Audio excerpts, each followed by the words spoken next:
بسم اللہ الرحمن الرحیم۔ شروع اللہ کے نام سے جو بڑا مہربان نہایت رحم والا ہے۔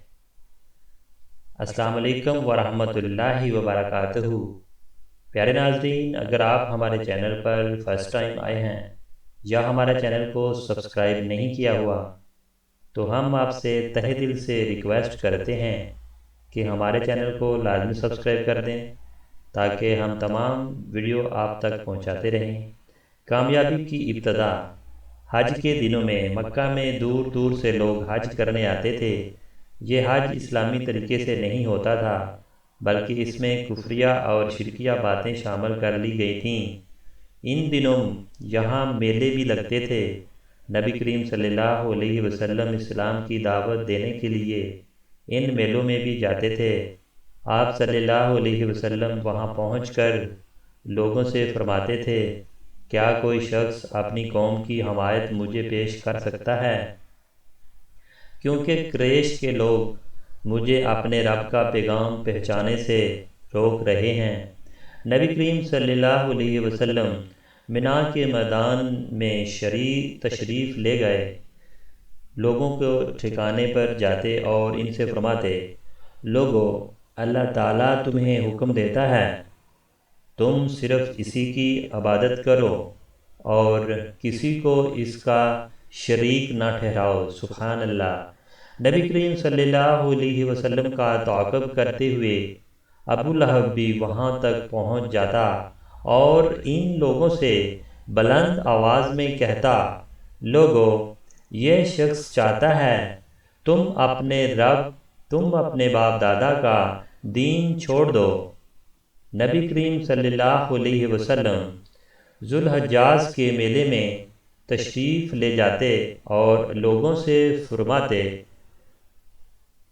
لوگو، لا الہ الا اللہ کہہ کر بلائی کو حاصل کر لو۔ سبحان اللہ۔ میرے نبی کی بہت بڑی عالی شان۔ ابو لہب یہاں بھی آ جاتا اور آپ کو پتھر مارتے ہوئے کہتا، لوگو، اس شخص کی بات ہرگز نہ سنو، یہ جھوٹا ہے۔ استغفر اللہ۔ نبی کریم صلی اللہ علیہ وسلم قبیلہ کندہ اور قبیلہ کلب کے کچھ خاندانوں کے پاس گئے۔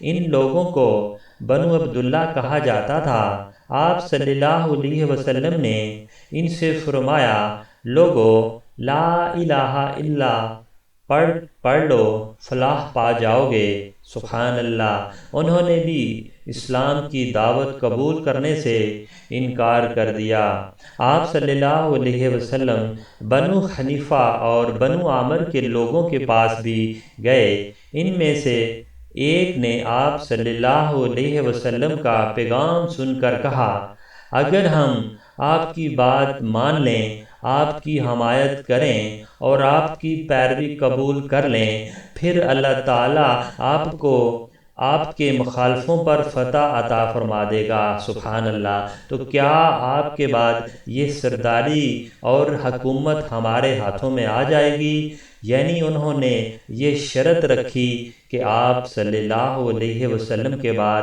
حکمرانی ان کی ہوگی۔ جواب میں آپ صلی اللہ علیہ وسلم نے ارشاد فرمایا، سرداری اور حکومت اللہ کے ہاتھ میں ہے، وہ جسے چاہتا ہے سونپ دیتا ہے۔ اس کے بعد اس شخص نے کہا، کیا ہم آپ کی حمایت میں عربوں سے لڑیں، عربوں کے نیزوں سے اپنے سینے چھلنی کروا لیں اور پھر جب آپ کامیاب ہو جائیں تو سرداری اور حکومت دوسروں کو ملے؟ نہیں، ہمیں آپ کی ایسی حکومت اور سرداری کی کوئی ضرورت نہیں۔ آپ صلی اللہ علیہ وسلم اس طرح ان لوگوں نے بھی صاف انکار کر دیا۔ بنو عامر کے یہ لوگ پھر اپنے وطن لوٹ گئے۔ وہاں ان کا ایک بہت بوڑھا شخص تھا۔ بوڑھا ہونے کی وجہ سے وہ اس قدر کمزور ہو چکا تھا کہ ان کے ساتھ حج کے لیے نہیں جا سکا تھا۔ جب اس نے ان لوگوں سے حج اور میلے کے حالات پوچھے تو انہوں نے نبی کریم صلی اللہ علیہ وسلم کی دعوت کا بھی ذکر کیا اور اپنا جواب بھی اسے بتایا۔ بوڑھا شخص یہ سنتے ہی سر پکڑ کر بیٹھ گیا اور افسوس برے لہجے میں بولا، اے بنی عامر، تم سے بہت بڑی غلطی ہوئی ہے، کیا تمہاری اس غلطی کا کوئی علاج ہو سکتا ہے؟ قسم ہے اس ذات کی جس کے قبضے میں میری جان ہے، اسماعیل علیہ السلام کی قوم میں سے جو شخص نبوت کا دعویٰ کر رہا ہے جھوٹا نہیں ہو سکتا۔ سبحان اللہ، وہ بالکل سچا ہے۔ یہ اور بات ہے کہ اس کی سچائی تمہاری عقل میں نہ آ سکے۔ اس طرح نبی کریم صلی اللہ علیہ وسلم نے بنو ابس، بنو سلیم، بنو غسان، بنو محارب، بنو فزارہ، بنو نذر، بنو مرا اور بنو عزرا سمیت کئی قبیلوں سے بھی ملے۔ ان سب نے آپ صلی اللہ علیہ وسلم کو اور بھی برے جوابات دیے اور وہ کہتے، آپ کا گھرانہ اور آپ کا خاندان آپ کو زیادہ چاہتا ہے، اسی لیے انہوں نے آپ کی پیروی نہیں کی۔ عرب قبیلوں میں سب سے زیادہ تکلیف یمامہ کے بنو حنیفہ سے پہنچی۔ مسلمہ کذاب بھی اس بدبخت قوم کا تھا جس نے نبوت کا دعویٰ کیا تھا۔ اسی طرح بنو ثقیف کے قبیلے نے بھی آپ صلی اللہ علیہ وسلم کو بہت برا جواب دیا۔ استغفر اللہ۔ ان تمام تر ناکامیوں کے بعد آخرکار اللہ تعالیٰ نے اپنے دین کو پھیلانے، اپنے نبی صلی اللہ علیہ وسلم کا اکرام کرنے اور اپنا وعدہ پورا کرنے کا ارادہ فرمایا۔ آپ صلی اللہ علیہ وسلم نے حج کے دنوں میں گھر سے نکلے۔ وہ رجب کا مہینہ تھا۔ عرب حج سے پہلے مختلف رسموں اور میلوں میں شریک ہونے کے لیے مکہ پہنچا کرتے تھے۔ چنانچہ اس سال بھی آپ صلی اللہ علیہ وسلم مختلف قبیلوں سے ملنے کے لیے نکلے تھے۔ آپ صلی اللہ علیہ وسلم عقبہ کے مقام پر پہنچے۔ سبحان اللہ، میرے نبی کی قدرت۔ عقبہ ایک گھاٹی کا نام ہے جس جگہ شیطانوں کو کینکریاں ماری جاتی ہیں۔ یہ گھاٹی ادھی مقام پر ہے۔ مکہ سے مینا کی طرف جائیں تو یہ مقام بائیں ہاتھ پر آتا ہے۔ اب اس جگہ ایک مسجد ہے۔ سبحان اللہ، وہاں آپ صلی اللہ علیہ وسلم کی ملاقات مدینہ کے قبیلے خزرج کی ایک جماعت سے ہوئی۔ اوس اور خزرج مدینہ منورہ کے مشہور قبیلے تھے۔ یہ اسلام سے پہلے ایک دوسرے کے جانی دشمن تھے۔ یہ بھی دوسرے عربوں کی طرح حج کیا کرتے تھے۔ یہ حضرات تعداد میں کل 6 تھے۔ ایک روایات کے مطابق ان کی تعداد 8 تھی۔ آپ صلی اللہ علیہ وسلم نے انہیں دیکھا تو ان کے قریب تشریف لے گئے۔ ان سے فرمایا، میں آپ سے کچھ کہنا چاہتا ہوں۔ تو وہ بولے، میرے نبی کی قدرت بہت عالی شان ہے۔ وہ بولے، ضرور کہیں۔ فرمایا، بہتر ہوگا ہم لوگ بیٹھ جائیں۔ پھر آپ صلی اللہ علیہ وسلم نے ان کے پاس بیٹھ گئے۔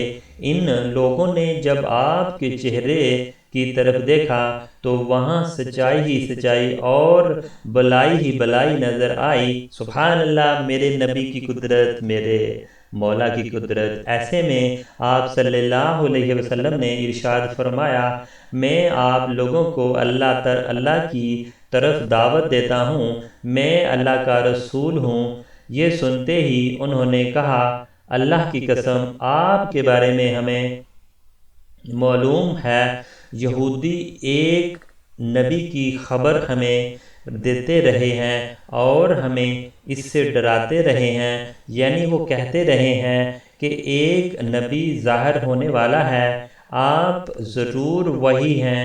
کہیں ایسا نہ ہو کہ ہم سے پہلے وہ آپ کی پیروی اختیار کر لیں۔ سبحان اللہ، سبحان اللہ، سبحان اللہ۔ اصل میں بات یہ تھی کہ جب بھی یہودیوں نے اور مدینہ کے لوگوں میں کوئی لڑائی جھگڑا ہوتا تو یہودی ان سے کہا کرتے تھے بہت جلد ایک نبی کا ظہور ہونے والا ہے، ان کا زمانہ نزدیک آ چکا ہے، ہم اس نبی کی پیروی کریں گے اور ان کے جھنڈے تلے اس طرح تمہارا قتل عام کریں گے جیسے قوم عاد اور قوم ارم کا ہوا تھا۔ استغفر اللہ۔ ان کا مطلب یہ تھا کہ ہم تمہیں نیست و نابود کر دیں گے۔ اس بنیاد پر مدینہ کے لوگوں کو آپ صلی اللہ علیہ وسلم کے ظہور کے بارے میں معلوم ہوا تھا اور اسی بنیاد پر انہوں نے فوراً آپ صلی اللہ علیہ وسلم کی بات مان لی، آپ صلی اللہ علیہ وسلم کی تصدیق کی اور مسلمان ہو گئے۔ سبحان اللہ، سبحان اللہ، سبحان اللہ۔ پیارے ناظرین، اگر آپ کو مزہ آ رہا ہے تو پلیز ہماری ویڈیو کو لائک کریں، شیئر کریں، چینل پہ نئے ہیں تو چینل کو لازمی سبسکرائب کریں۔ پے در پہ ناکامیوں کے بعد یہ بہت زبردست کامیابی تھی اور پھر یہ کامیابی تاریخی اعتبار سے بہت بڑی ثابت ہوئی۔ اس بیعت نے تاریخ کے دہارے کو موڑ کر رکھ دیا، گویا اللہ تعالیٰ نے ان کے ذریعے ایک زبردست خیر کا ارادہ فرمایا۔ اسلام قبول کرتے ہوئے انہوں نے عرض کیا، ہم اپنی قوم اوس اور خزرج کو اس حالت میں چھوڑ کر آئے ہیں کہ ان کے درمیان زبردست جنگ جاری ہے، اس لیے اگر اللہ تعالیٰ آپ کے ذریعے ان سب کو ایک کر دے تو یہ بہت ہی اچھی بات ہوگی۔ اوس اور خزرج دو سگے بھائیوں کی اولاد تھی، پھر ان میں سے دشمنی ہو گئی، لڑائیوں نے اس قدر طول کھینچا کہ 120 سال تک وہ نسل در نسل لڑتے رہے، قتل پر قتل ہوتے رہے۔ استغفر اللہ۔ اس وقت انہوں نے اپنی دشمنی کی طرف اشارہ کیا، لہذا انہوں نے کہا ہم اوس اور اپنے قبیلے کے دوسرے لوگوں کو بھی اسلام کی دعوت دیں گے۔ سبحان اللہ، سبحان اللہ، سبحان اللہ۔ ہو سکتا ہے اللہ تعالیٰ آپ کے نام پر انہیں ایک کر دے، اور اگر آپ کی وجہ سے وہ ایک ہو گئے، ان کا کلمہ ایک ہو گیا، تو پھر آپ سے زیادہ قابل عزت اور عزیز کون ہوگا؟